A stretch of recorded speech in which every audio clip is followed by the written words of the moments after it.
Washington DC, siège de la Banque mondiale. C'est à un véritable oral que s'est livré le chef du gouvernement ce vendredi. La Côte d'Ivoire, invitée en tant que modèle à ce panel de haut niveau de l'institution, le Premier ministre Daniel Kablan-Duncan devait essentiellement s'exprimer sur les leçons que le pays tire après une crise comme celle qu'elle a connue après la présidentielle de 2010 et le rôle que joue le secteur privé en Côte d'Ivoire.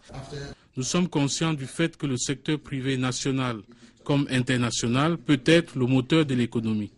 Voilà pourquoi nous avons adopté de nombreuses réformes dans le secteur des mines, de l'électricité, etc. Nous avons aussi mis en place un guichet unique et vous pouvez créer votre entreprise en 24 heures en Côte d'Ivoire. J'ai même demandé que le CPC puisse, à partir de l'an prochain, le faire en 12 heures. Nous avons aussi soumis à l'Assemblée nationale un projet pour le PPP, le partenariat public-privé.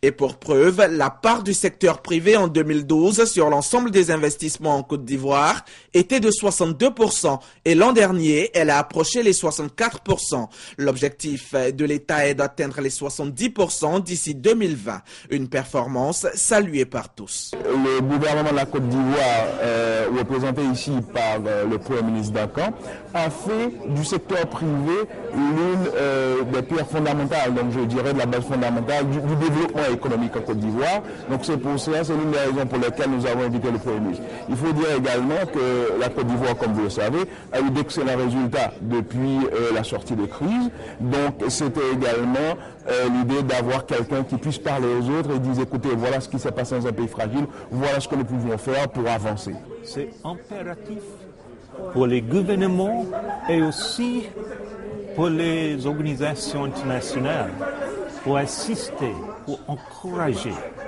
le secteur privé pour l'investissement. Et le Côte d'Ivoire a déjà fait beaucoup pour encourager le secteur privé. C'est un bon exemplaire pour les autres pays fragiles. Et comme leçon, le Premier ministre n'a pas manqué d'ajouter à la fin de sa prise de parole que la Côte d'Ivoire a choisi le travail et le travail.